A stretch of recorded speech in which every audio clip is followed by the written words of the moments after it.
How could a seemingly normal young man become one of the most notorious serial killers in American history? Jeffrey Dahmer, also known as the Milwaukee Cannibal, committed unimaginable horrors behind closed doors for over a decade, yet few saw the warning signs. In this deep dive, we explore Dahmer's twisted life, from his early years to the disturbing details of his crimes, unraveling the psychological and societal factors that led to one of the darkest tales in criminal history. Stay tuned as we go beyond the headlines and uncover the truth behind the monster. Jeffrey Lionel Dahmer was born on May 21, 1960, in Milwaukee, Wisconsin. From the outside, Dahmer appeared to be an ordinary child, quiet, intelligent, and a bit introverted. His parents, Lionel and Joyce Dahmer, were college students when they had Jeffrey, and although they tried their best to raise him, their relationship was fraught with tension. Lionel, a chemistry student, was distant and preoccupied with his studies, while Joyce struggled with mental health issues and was reportedly unstable during much of Dahmer's early childhood. Dahmer's early years were marked by the breakdown of his family dynamic. His parents' turbulent marriage eventually led to their divorce when Jeffrey was just 18 years old. This instability left him with a deep sense of isolation. During this time, Dahmer began to display disturbing behaviors. At the age of 12, he developed a fascination with dead animals, often collecting roadkill and dissecting it. This eerie obsession with death would foreshadow the horrific path he was about to take. But it wasn't just his fascination with death that was troubling. Dahmer also began to develop an attraction to men, and as a teenager, he struggled to understand these feelings. He would later claim that his fantasies grew more intense as he sought control over his victims, hoping to recreate a sense of dominance and power. His internal conflict, coupled with his social awkwardness, further fueled his downward spiral. After graduating from high school, Dahmer enlisted in the U.S. Army, but his time there was short-lived. He was discharged after just 2 years, following allegations of alcohol abuse and erratic behavior.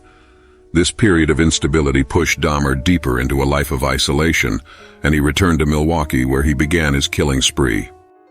The true extent of Dahmer's crimes began in 1978, when he murdered his first victim, Stephen Hicks, a hitchhiker he picked up on the way to a local bar. Dahmer bludgeoned him with a dumbbell and strangled him before dismembering his body. This marked the beginning of a series of brutal killings, and over the next 13 years, Dahmer would go on to murder and dismember 17 young men. His method of killing varied, but his goal remained consistent: to dominate, control, and in some twisted way preserve his victims. Dahmer lured most of his victims to his apartment with promises of money or alcohol, only to overpower them and carry out his grisly acts.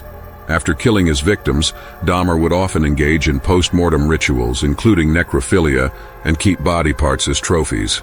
He confessed that he wanted to preserve his victims in a state of submission and control, creating what he described as his zombie-like companions.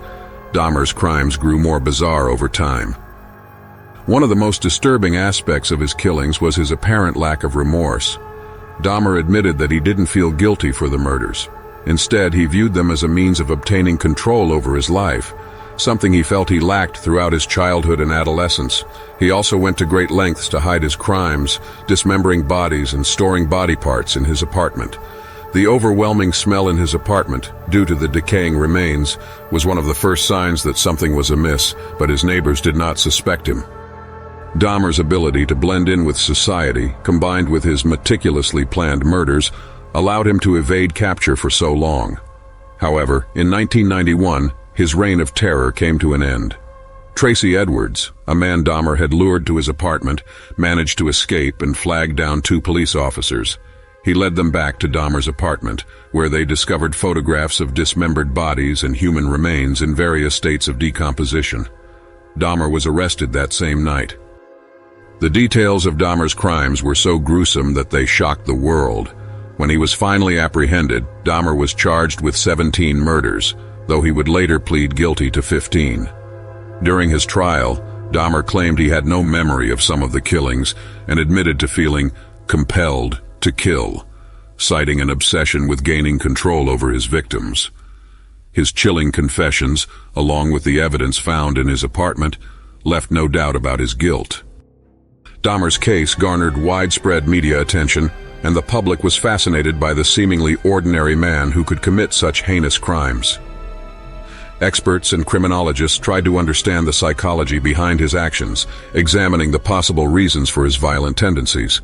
Some believed his troubled childhood, combined with social isolation and a need for control, led him to commit such atrocities. Others pointed to deeper psychological issues, including narcissism, psychopathy, and a distorted sense of identity.